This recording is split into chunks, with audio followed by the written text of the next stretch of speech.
60 നെൽമണി നമുക്ക് ഞാറായിട്ട് കിട്ടും. ഞാറ് കൊയ്ത് കിട്ടുമ്പോൾ കിട്ടും. കർത്താവിൻ്റെ കാലത്ത് 100 എന്ന് പറയുന്നത് 100 മേനിയും കിട്ടും. പക്ഷേ എന്തുകൊണ്ടാണ് ഇങ്ങനെ മേനി വ്യത്യാസം ഉണ്ടാകുന്നത്? ഇപ്പോൾ കഴിഞ്ഞ ദിവസങ്ങളിൽ കുർബാന അർപ്പിച്ചപ്പോൾ ഈ വചനം വന്നപ്പോൾ ശുദ്ധാത്മാവ് നൽകിയ സൂചന, ചിലർ വിശ്വാസത്തിലാണ് വിതക്കണത്, ചിലർ പ്രത്യാശയിൽ വിതക്കും, ചിലർ സ്നേഹത്തെ വിതക്കും. വിശ്വാസത്തെ മാത്രം വിതക്കുന്നവർ 30 മേനി. യാക്കോബ് ലേഖനം 2:24. മനുഷ്യൻ വിശ്വാസം കൊണ്ട് മാത്രമല്ല പ്രവൃത്തികളാലുമാണ് നീതീകരിക്കപ്പെടുന്നത് നിങ്ങൾ അറിയുന്നു.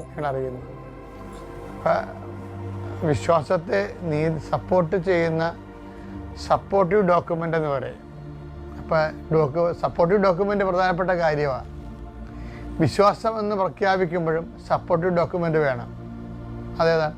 പ്രവൃത്തികളാണ്. യാക്കോബ് 2:17. പ്രവൃത്തികൾ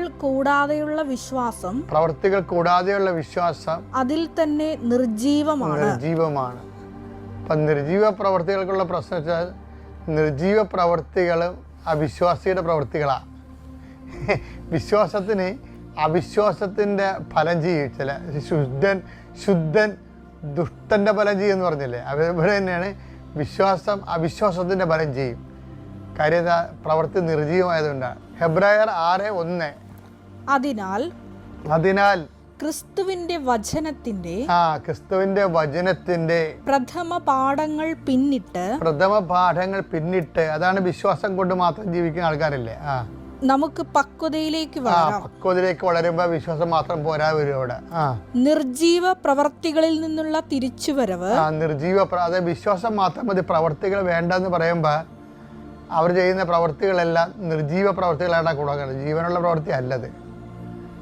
നിർജീവ പ്രവർത്തികളിൽ നിന്നുള്ള തിരിച്ചുവരവ്, ദൈവത്തിലുള്ള വിശ്വാസം, ജ്ഞാനസ്നാനത്തെ സംബന്ധിക്കുന്ന പ്രബോധനം,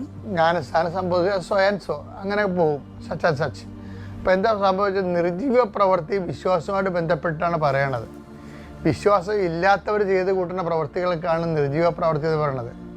അതായത് വിശ്വാസം ഇല്ലാത്തവർ നന്മ പ്രവൃത്തികൾ ചെയ്യും, പക്ഷെ സുവിശേഷ ദൃഷ്ടിയുള്ള നിർജീവ പ്രവൃത്തിയാണ്. എന്താ കാര്യം? അത് ദൈവത്തെ മഹത്വപ്പെടുത്താനില്ലാത്തത് കൊണ്ടാണ്.